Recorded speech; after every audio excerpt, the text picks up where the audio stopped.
definitely a lot of gadgets on the dash, and just the car period. The car comes with 4 seats, and you can fit 4 people in it, but it's not very recommended because it's been done before, and it's not the most comfortable position you could be in. The edge of the rear seats comes about the back of the front seats, and in order to fit people back there, the front seats have to be almost all the way forward, and the driver's seat, you kind of have to crush the person behind you because you can't go all the way forward and drive. Another con about the car is the steering wheel itself. This is about as high as it goes, and if your foot is on the clutch and the clutch is not engaged and you got to make a hard turn, your left hand kind of hits your left leg if your clutch isn't engaged. There's also a pedal just to the left of the clutch to rest your foot on, and if your foot's there, your leg's not in the way, but then that means you have a harder time shifting because then you got to move your hand and then you can move your leg just to get your foot on the clutch, and then you can engage the clutch. So it's kind of an awkward position. I got a different steering wheel, hopefully that'll be better. I don't know if you can see it, but this boost gauge is aftermarket, but it does come with a boost gauge. Only problem is the boost gauge doesn't have any numbers. It's just plus or minus with some increment lines right here. I don't know if you can see that either. The car also comes with a silent and normal mode exhaust, which is the first time I've ever heard of anything like it. But when the exhaust is in normal mode, it's already pretty quiet as it is. It is a V6, so it doesn't sound like your typical rice burner. It does have a pretty mellow sound to it, but it's still not very loud. It's enjoyable, but it's not very loud. You switch it to silent, and it gets a little bit quieter, so there's really no purpose to having the normal silent mode on the exhaust, but it is one of the features of the car. One thing that I found strange with the early models of the GTO is the hood has these caps on it, which normally generic cheap cars have like fake stick-on hood scoops and stuff like that, which aren't real, and they don't serve any purpose at all except killing your aerodynamics. But this car has these caps on the hood, and at first I thought they were just for looks, maybe like they were supposed to advertise the twin turbos, but they actually have a purpose, and it's because of the electronic suspension, that the car sits too low for the suspension to fit underneath the normal hood, so it's got about a 3-inch raise underneath those hoods for the top of the shocks to fit.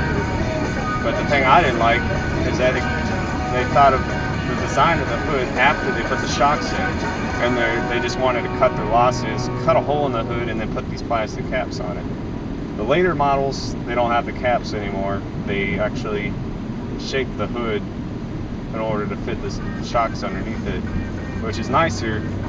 But the later generations of the GTO, you kind of notice all the different features phasing out, like the active aero and all-wheel steering, along with the different exhausts. Overall, even though this is a sports car, it's still a great touring car and an everyday car because it doesn't get horrible gas mileage, and it's got a huge trunk. You fold down the rear seats and you can fit just as much luggage as any other car. One of the downsides of the car, especially in Japan, is that it is a very big car. It's very wide and very long. So it handles great in the mountains because of its wide stance, and it's pretty long, and it's got that all-wheel steering, so when you hit the turns pretty hard, it feels like the wheelbase shortens up. But in the city, it's not very recommended. This road I'm on right now is actually pretty wide for a Japanese road, and I'm doing fine right now. But when you get stuck in the typical Japanese traffic on smaller roads, it's not really the most enjoyable car. It's a very comfortable seat to sit in, so you don't go completely ballistic when you're waiting in traffic for 6 hours. But the first gear is pretty steep, even though it's pretty powerful, and how slow traffic creeps, it's kind of hard. It's very rare that you get it fully in the first gear. so you're constantly riding the clutch in traffic, so it's not very recommended to explore the city, but it is a great mountain car. I've seen the car on a dirt road once. I wouldn't really recommend it just because it's the Japanese equivalent of a Corvette, and you wouldn't take a Corvette off-road because you'd be worried there's too many small things that can break. But it does, because it is all-wheel drive, it does handle pretty well. And it does slide, but then again you have 4 tires sticking to the ground instead of 2. I really do like the differential the way it's set, because it does have more power to the rear, so you can still kick the rear out on a dirt road, but the front still holds on tight, so the rear doesn't spin around, but it does kick out. So you can get the car kind of sideways on a road, but it doesn't get out of control. It's very controllable. And almost, if you can drive a stick shift, anybody can drive this car, as long as you can get used to how large it is. And it's only, but the JCI, the road tax, and the insurance are ridiculously expensive for this car. I got to do the JCI pretty soon on it, and it's going to cost at least $500 to $600. And that doesn't exactly guarantee that it's going to pass JCI, because if there's anything that doesn't meet JCI, I have to get it fixed first. And if there's any oil on the engine, they'll call it an oil leak, and I have to get that washed. So you pay for it once, and if it fails the first time, you get the second time free. But if it fails 2 times, you have to pay all over again. Just in case you're curious what the 0 to 60 feels like on this car.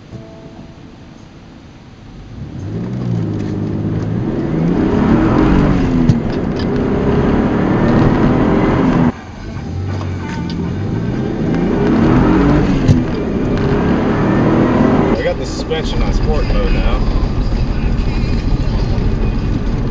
and there is a huge difference. It's got an electronic suspension system that it automatically, when it's in touring mode, it automatically adjusts 3 different stiffnesses, from soft, medium to hard, depending on your driving and your speed. So if you're just cruising along through the city, going about 25 to 40 miles an hour, 40 to 60 clicks, then it'll stay on soft, and it actually is a pretty smooth ride. But if you're going down the expressway or the freeway, it'll automatically go from medium to firm, and you really don't notice the difference until you hit a bump. And when it's in sport mode or on the hard stiffness, it's got a noticeably less roll, and it helps the handling a lot. The only thing with this car, the only thing you really have to worry about in the turns is if you got a full drink and a cup holder. But the cup holder is also removable, so if you do end up spilling something, you can easily just take it out and wash it.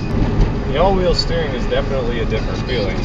You'll be driving along, and then just as soon as you start feeling the loss of stability in the rear tires, all of a sudden it kicks in and it pulls you through the turn like a magnet almost. Even though it doesn't bother me, it would be nice if they had an option to turn it off or on, since it is electronic, just like all the other features of this car. Basically, any technology that existed in the early 90s for cars is in this car, even though they have a lot more different features that other cars have right now, like adjustable mid differential. This car also has the active aero system, which the spoiler, when you're going about 60 clicks or higher, which is 45 miles an hour or higher, will automatically pop up and create more downforce, along with a front air dam, which drops down and creates a low pressure underneath the car, which essentially sucks it to the ground.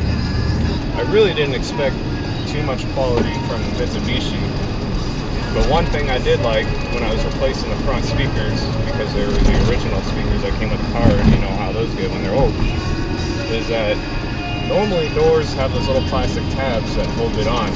Every time you take them off, at least one of them breaks. And if it's a car like this that's almost 20 years old, all of them will break, and then you're screwed if you can't find the right size or if you don't have them at the time. But this car, instead of tabs, uses screws, and it just hides the screws on the door. And I actually really like that when I was doing the speakers. One thing that I've noticed with a lot of Japanese cars is the air conditioning. It may not be the most reliable air conditioning or the strongest, but they definitely have a better climate control. And this one's got an extremely intelligent climate control to where it automatically adjusts to the high, mid, or low levels for feet, body, and windows. And it also automatically adjusts the temperature and fan speed. And it also can pump out hot air and cold air at the same time. So when the weather is equal, or when outside, or the temperature is equal to what you want it to be, it'll blow cold air out the mid vents and warm air out the bottom to keep the feet warm. The only problem that I've had with the turns on this car is that my camera won't stay upright, because this car is able to pull a 1G turn. One problem that I've had with cars before is when you're going downhill or really fast in a turn, you get, I don't know what it's called, but I like to call it steering lock, to where you turn your tires, but your tires don't want to do what you tell it to. And I haven't had this happen once yet. I don't know if it's the car or if the aftermarket tires it's got on it. I used to have an MR2, and it was fun and all. It was the bare base model, but I did not like the rear engine.